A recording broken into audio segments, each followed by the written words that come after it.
Welcome to this explainer. Today, we're not just looking at dates and policies. We're stepping back into one of the most defining, frankly harrowing eras of modern human history. We're going to reconstruct the lived realities of the 1930s. We'll be looking at the actual food on the table, the taste of the dust in the air, and the massive institutional forces that dictated whether ordinary people thrived, starved, or, simply endured. So how does a civilization feed itself when the earth literally turns to dust and the economy completely collapses? It's a profound question, right? Imagine looking out your window, and instead of your bustling neighborhood, you see skies just choked with black dirt, or city streets lined with thousands of men waiting for a single watery bowl of soup. The 1930s presented a true existential threat. Today, we're going to explore exactly how people adapted their daily lives, their homes, and their very diets just to survive a catastrophe of this sheer magnitude. Okay, let's dive right into this. Section 1, the landscape of scarcity. To really understand the everyday survival of the 1930s, we first have to grasp the massive environmental and economic collapse that created this landscape. A whole generation was forced into extreme resourcefulness. But here's the crazy part. This scarcity wasn't always caused by a literal lack of food in the country. Just consider this staggering number, 6 million. In the summer of 1933, the Agricultural Adjustment Administration launched an initiative to artificially boost depressed wholesale farm prices. And to do this, they implemented a program of artificial scarcity. 6 million piglets were slaughtered and just discarded. Bountiful crops were plowed under or left to rot right there in the fields. And this was happening at the exact same moment that millions of citizens were standing in breadlines, utterly destitute. It's the ultimate paradox of plenty. You have government-sponsored waste existing right alongside intense nationwide want. And as you might guess, this sparked massive public outrage. I mean, think about the sensory reality of this. Smelling food rotting in the fields while urban families are literally starving. It represented a profound systemic failure. Ultimately, this outrage forced a massive redirection of federal policy, pushing the government to finally buy up these surplus commodities and distribute them to the families who so desperately needed them.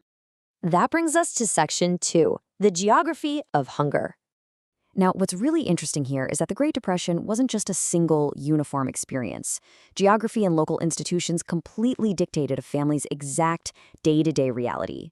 In the urban centers, mass unemployment, we're talking 13 million nationwide, and a complete lack of liquid cash forced people into charitable soup kitchens and bread lines. But out on the rural plains, the crisis was ecological.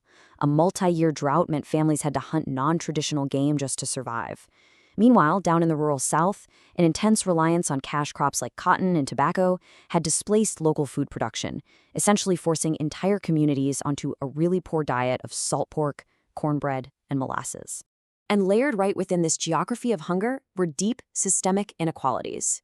In the segregated South, African American school facilities were valued at a mere 1/9 of their white counterparts.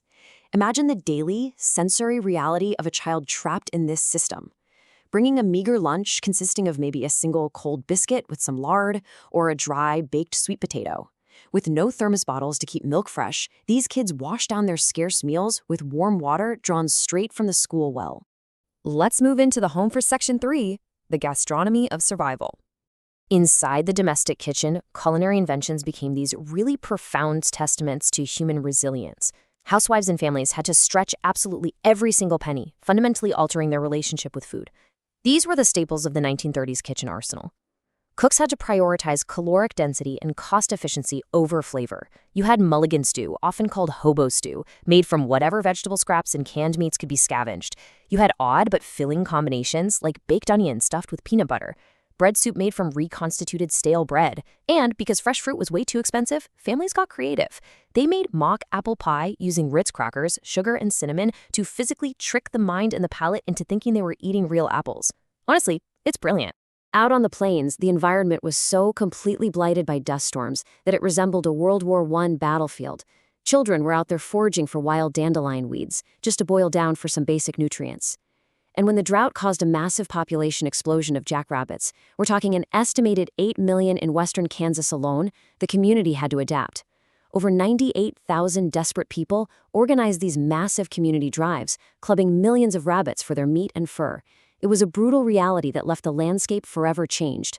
Yet, amidst this incredibly grim reality, the human spirit remained unbelievably unyielding. Surviving the suffocating dust, the devastated crops, the pest swarms, one contemporary Kansan simply stated, "We have faith in the future. We are here to stay." It required such incredible stamina, pride, and optimism to simply wake up each day in the Dust Bowl.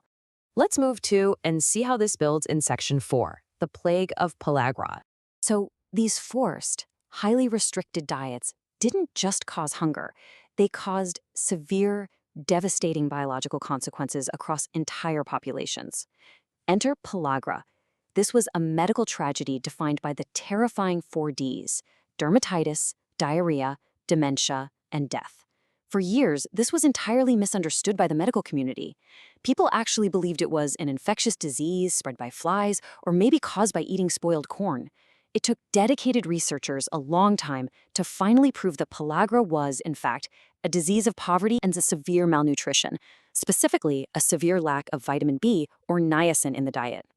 And this brilliantly illustrates the tragic geography of the disease, revealing a really dark concentration across the American South. Now, this wasn't an accident. Because the southern agricultural system was almost entirely devoted to a cotton and tobacco monoculture, local food production was heavily displaced. The population was forced to rely on that high-starch, nutrient-bankrupt diet we talked about earlier, which left them incredibly vulnerable to this specific vitamin deficiency. But there was a massive macro force at play here too, a structural cause driven, ironically, by technology. Advancements in Midwestern corn milling completely changed the food supply. You see, old milling techniques left the nutrient-rich germ and the niacin intact. But modern milling stripped that germ away to create a finer cornmeal with a longer shelf life. So, this so-called technological progress systematically stripped the niacin right out of the southern food supply, inadvertently fueling a massive epidemic. The mortality statistics on this are just stark. At its peak in 1928, pellagra killed nearly 7,000 Southerners annually. To put that into perspective, this disease caused more deaths than any other nutrition-related disease in United States history. It was literally the silent biological toll of a broken economic and agricultural system. Which brings us to our final part, Section 5, the architecture of relief. So how did society and institutions ultimately adapt to repair a civilization that was teetering on the brink of starvation? Well, the government's response evolved from localized charity to massive, structured federal intervention. First, to solve that paradox of plenty, the Federal Surplus Relief Corporation stepped in 1933 to finally stop the destruction of crops. Then, they began actively distributing those surplus foods, things like pork, lard, and apples, directly to destitute families. Finally, by 1935, this evolved into the WPA Nutritional Lunch Program, which not only fed children but actively employed citizens to prepare the food, a real game changer. The impact of this was absolutely monumental. The WPA program was soon serving 500,000 hot meals daily across 10,000 schools. They replaced that dry, cold lard biscuit we talked about earlier with a hot main dish, fresh vegetables, and milk. Educators noted an immediate, drastic improvement in the physical health, the weight, and the mental concentration of a whole generation of malnourished children. For many of these kids, it was the only adequate meal of their entire day. So the crucial point to take away from all this is that the Great Depression permanently altered the mindset of everyone who lived through it. It forged this intense psychological legacy, a culture of absolutely zero waste, of stretching every single meal, of patching clothes until they were literally threadbare. It created a lifelong rejection of the disposable society and an enduring, deep respect for the sheer value of everyday resources. Which leaves us with something pretty profound to consider today. Looking back at the dust storms, the bread lines, and the Ritz cracker ties, we really have to ask ourselves, in our modern age of unprecedented abundance, how fragile are the systems that sustain our daily lives? And what would it actually take for us to survive their collapse? Thank you so much for joining me on this journey through history. Keep questioning and keep learning.